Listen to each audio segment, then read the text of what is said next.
Tonight on Oswego Now, Mayor Billy Barlow proposes the largest street paving plan in Oswego history. And SUNY Oswego officials respond to safety concerns. What to do if the door won't lock in an active shooter situation. And Winter Storm Quest is just hours away from impact. I'll have what to expect on Oswego Now.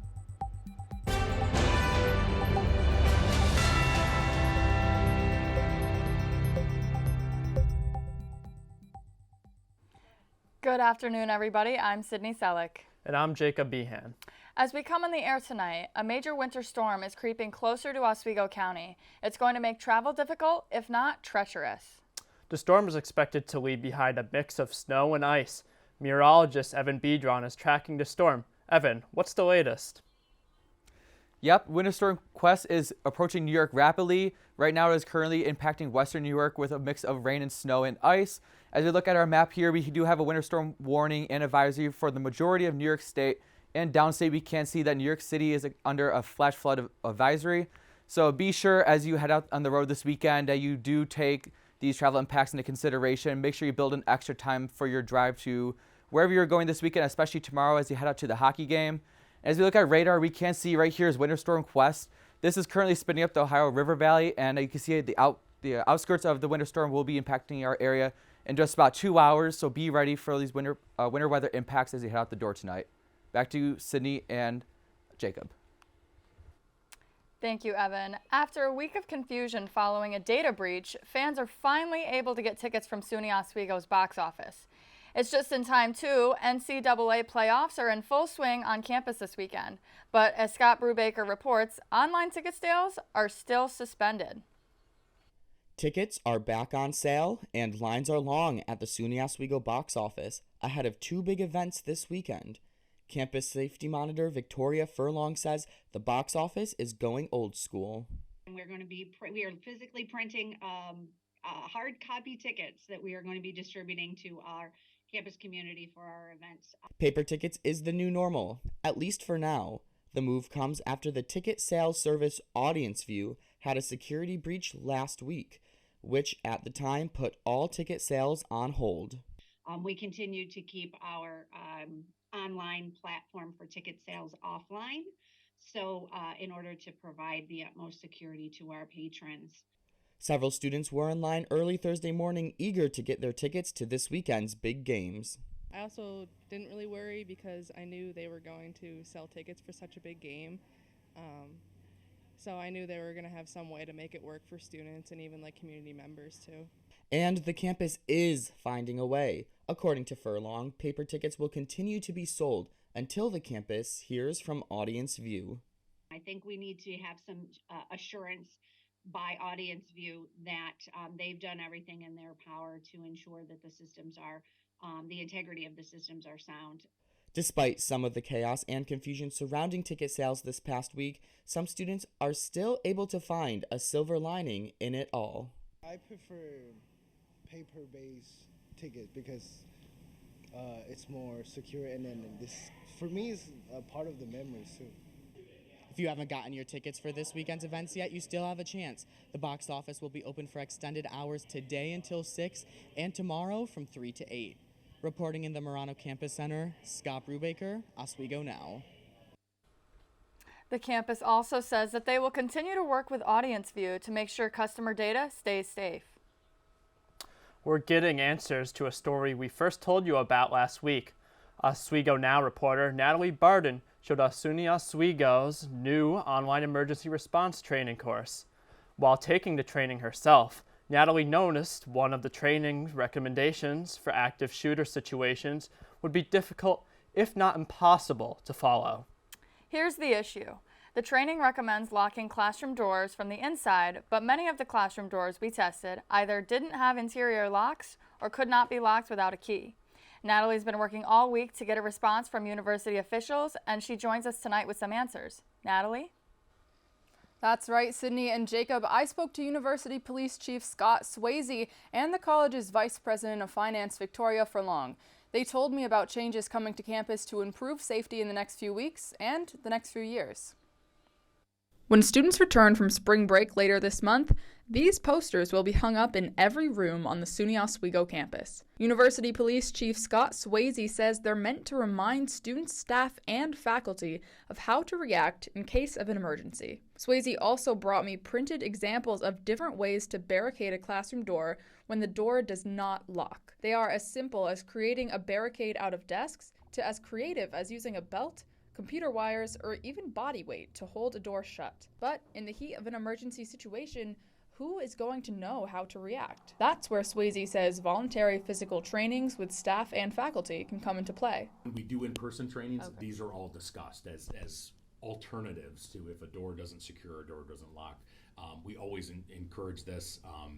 One of the things that we would tell students is that that's okay, that it's good that you haven't encountered this and haven't had to, but through our awareness training that we do and some of the follow-up training, these are just some small things that we use to kind of show some of the techniques that are out there. In the coming years, Vice President of Finance Victoria Furlong says locking doors may be less of a concern on the SUNY Oswego campus. When construction on Hewitt Hall is complete in 2025, it will only be accessible by an ID card. This will give university police the ability to remotely lock down specific rooms or wings if needed. Although there are no specific plans for it yet, Furlong says the university is hoping to expand keyless access to on-campus buildings. Next, we'll be moving into Mahar. Mahar will be the same way. So Mahar will be, that's kind of an implementation feature in all of our major building renovations, is to now ensure that it's fully key access or card access, or not key access,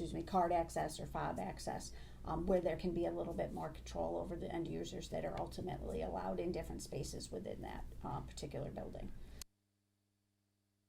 And Furlong say the university plans to introduce a video series within the next year. The series will show how to respond in emergency situations in different spaces that are specific to the SUNY Oswego campus. Swayze encourages anyone with questions about emergency preparedness to email the university police. That email is oswegopolice.edu. police@oswego.edu. Sydney and Jacob, back to you. This week marks the start of Women's History Month. SUNY Oswego Student Association, in collaboration with 4 other organizations, including Bold Black Beauties, the Women's Center, COPE, and It's on Oz, are organizing a Women's March. The event will women and members of the Oswego community to vocalize their thoughts about the struggles women face through activism. Director of Gender Equality and Women Affairs, Kay Jimenez, explains why she pushed to create this event. I wanted to just create a special tribute for the women on this campus. There's a lot of things women go through in terms of patriarchy and in terms of discrimination in the workplace, sexual discrimination. We are constantly getting overlooked in positions of power. And for those who are interested, just know you come here, you're going to have the opportunity to vocalize your opinion, your thoughts about the shackles women go through. This Women's March will be held on Monday, March 20th. The city of Oswego will begin moving over some of its bumpiest roads when the city's new paving project rolls out this May. As Kyle Schnaffer reports, the work will be the largest in a long series of projects under Mayor Billy Barlow to improve driving conditions in Oswego. When Billy Barlow first took office as mayor of Oswego, there was one issue that stood out among the community. The biggest complaint I had heard about when I ran for mayor the first time, and even the second time, was the lack of paving being done in the city. Those resident complaints have resulted in almost $8 million being invested in paving and infrastructure during Barlow's tenure. To me, paving the streets was more of a housekeeping item than anything else. And they really needed it. So we budgeted about $850,000 a year from funding we got from New York State to pave as many streets as we could, starting with some of the worst areas in the city. This map released by the city of Oswego highlights those efforts, showing nearly every road in the city being paved since the first round of paving in 2016. But in Barlow's final year in office, the city is going bigger than ever before. Luckily this year, we have a little extra funds left over from last year, so I was able to tie it all together and propose the biggest paving plan in the history of the city, coming in at over $1 million. Residents of the streets that will be repaired are excited to have their roads touched up, but are concerned about how the paving will affect living on the street during the paving process. It'll stop you from going to Tully's all the time, or the gas station easier. So it'll get in the way, but at most it'll be a minor inconvenience, I think. But the new project looks to pave some of the worst remaining roads in Oswego, including out here in the Trillium Garden development at the edge of the city limits. The project will put a cap on Barlow's infrastructure-heavy term in office. Kyle Schnaufer, Oswego Now. In preparation for Earth Month in April, the SUNY Oswego Office for Campus Sustainability wrote in a campus-wide announcement that they are awarding up to $400 to campus organizations that create programming related to Earth Month. The announcement discussed information with what the Office of Sustainability is looking for in their programming fund, such as sustainable actions and anticipated impact. We really wanted to challenge any organizations to come up with some exciting programming for Earth Month, and we're happy to help monetarily. We're happy to help with any questions, any resources, any way that we can link up any student organizations to any resources we have here on campus. For SUNY Oswego organizations that are interested in submitting their programming idea to the Office of Sustainability, visit oswegonow.net for more information. One of Oswego's biggest winter storms is on its way. It's already impacting western New York. Evan, what can we expect from this storm? Yes, we can expect close to a foot of snow here in Oswego, but if you take a trip down I-81, you may catch maybe up to 5 inches of sleet on the ground along with half a foot of snow. And I'll have more for you come up after the break, but first, back to Jacob and Sydney. And coming up later, what you can do this weekend with your family.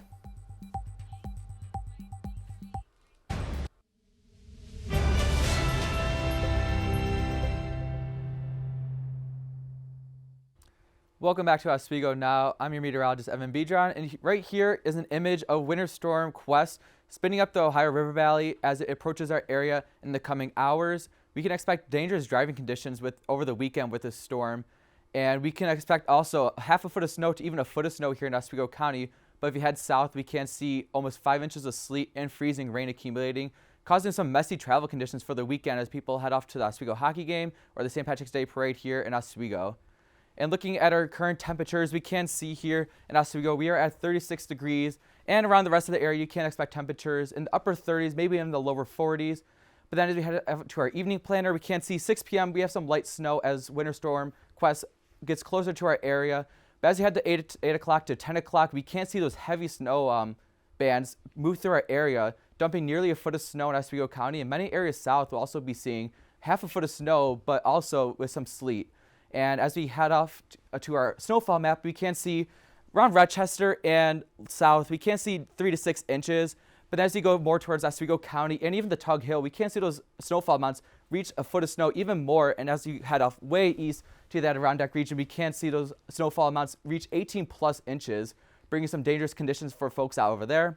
And for this Saturday, we do have Oswego versus Plattsburgh for the SUNYAC final matchup. The game is at 7 p.m. in the Deborah F. Stanley Arena Convocation Hall. We can see snow showers with a temperature of about 30 degrees with the northwest wind of about 6 to 14 miles per hour. Steady snowfall that does melt on Saturday. We can expect the freeze, so make sure you are careful heading out to the game. Make sure to build in some extra time as you head off to the game. And looking at our 5-day forecast, we can see on Saturday snow and sleet with a high temperature of about 35 degrees. Sunday, as Winter Storm Quest moves off into the Atlantic Ocean, we can see a rain-snow mix, only about 20%. So we can't see this happen only in the AM hours with a high temperature of about 38. On Monday, we can see mostly cloudy conditions with a high temperature of about 37. So you finally get a break from that messy winter weather we've been experiencing for the past week. Tuesday, we do have a chance of some freezing rain and snow, so make sure you're building some extra time into your morning commute. And on Wednesday, we can see mostly cloudy skies return, but along with that, we do have decreasing temperatures with a high of about 31. Back to Sydney and Jacob. Thank you, Evan. Let's take a look at what's happening beyond Oswego now. Retired U.S. Army Colonel Paris Davis, a Vietnam War hero, was awarded the Medal of Honor earlier today by President Joe Biden. Davis commissioned as a reserve component officer in 1959, completing airborne and ranger training in 1960, and the Special Forces qualification course 2 years later.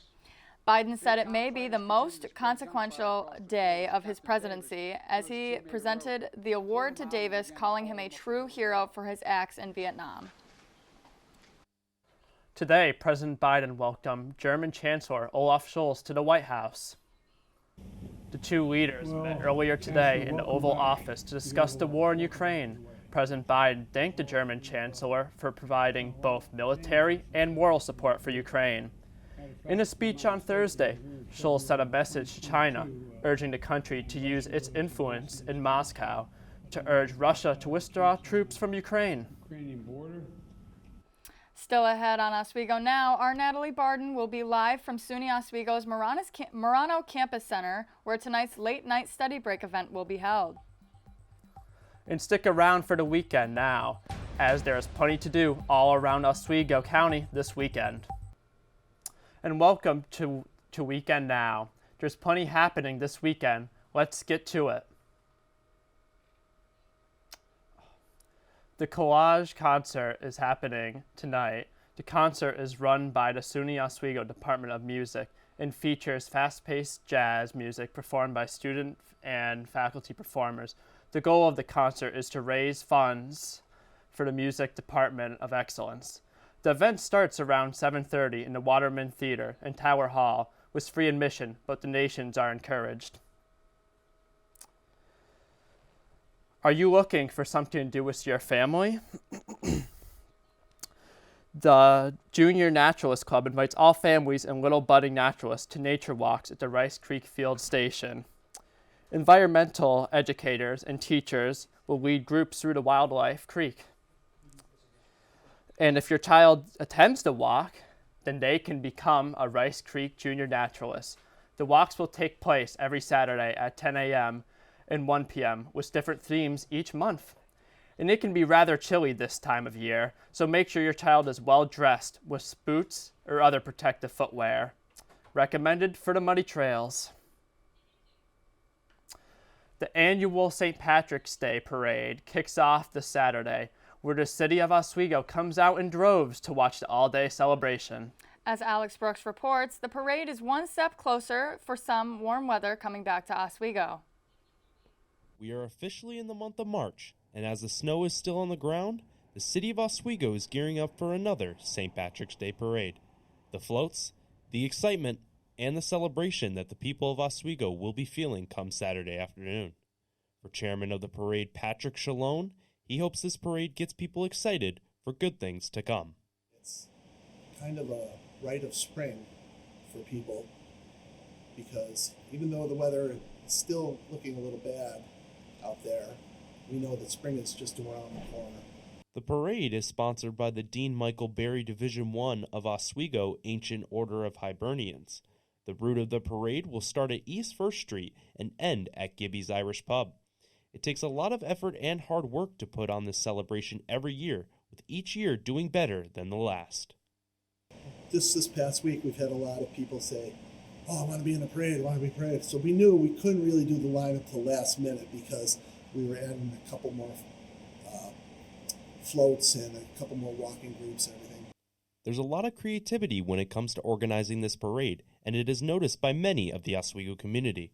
Oswego native and SUNY Oswego student Melinda Brancato has gone to many of these parades in the past and knows what it is all about. It's usually a pretty good amount of floats. The fire trucks are definitely the biggest thing for kids watching. They get really excited and they have the biggest buckets of candy ever. As far as people going, the block is full. The city of Oswego celebrates St. Patrick's Day like no other. Whether you're from the area or not, come check these guys out on their floats this Saturday at 1 p.m. You won't want to miss it. Alex Brooks, Oswego Now. And tonight from 8 to 11 p.m., SUNY Oswego's Campus Recreation will be taking over the Marano Campus Center to bring students a late-night study break. We're there right now with live pictures as they set up the event. The night will be filled with festivities, including Build-A-Buddy, a Rage Smash Room, an open glow skate. On top of that, the night will include giveaways that give students a chance to win some Laker dining dollars. The first 100 students to attend will also receive a free t-shirt. Coming up, how this weekend's St. Patrick's Day celebrations will kick off. And Stephanie Janice is here to tell us what's coming up in sports.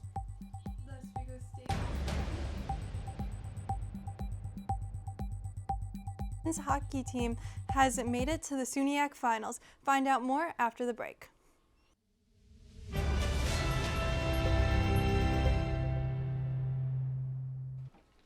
It's a big weekend for the Oswego State Lakers. The men's basketball team is hosting the first round of the NCAA tournament right now. This is the first time Oswego has hosted since the 2018 to 2019 season.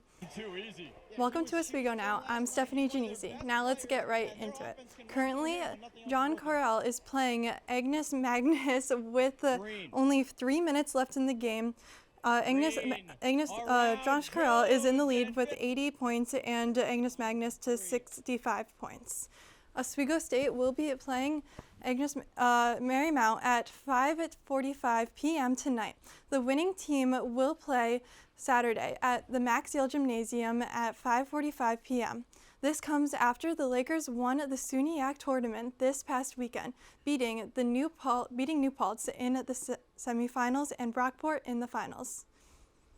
Moving to the ice, the Oswego State men's hockey team has advanced to the SUNYAC finals after beating the Buffalo State Bengals this past Saturday. They will be playing their rival school, the Plattsburgh Cardinals, this Saturday at 7 p.m. in the Deborah F. Stanley Arena. This will make it the second whiteout game of the year.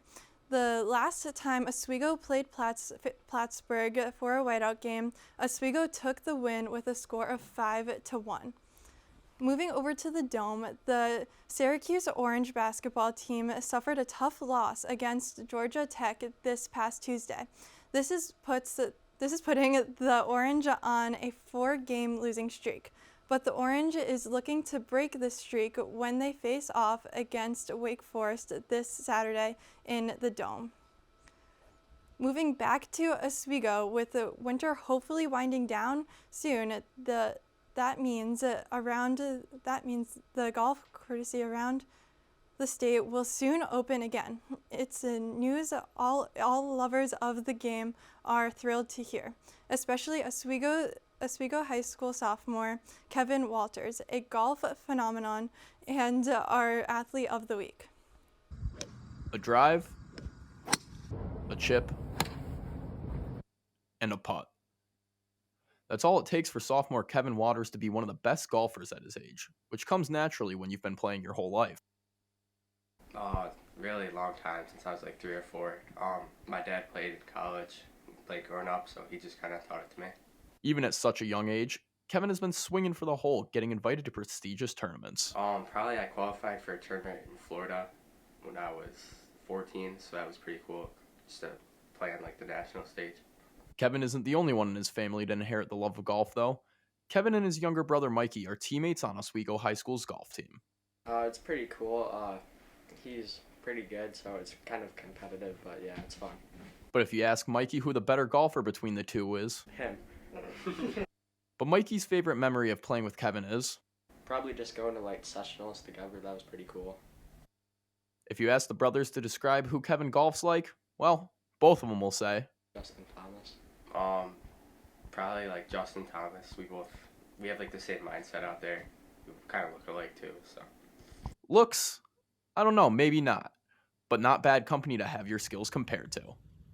I'm Kyle Spizak, Oswego Now. Can't wait to get back out on those greens this spring. That is it for Oswego Now Sports. Back to Sydney and Jacob. All right, that's going to be it for Oswego Now News tonight. Thank you guys for listening. And everyone.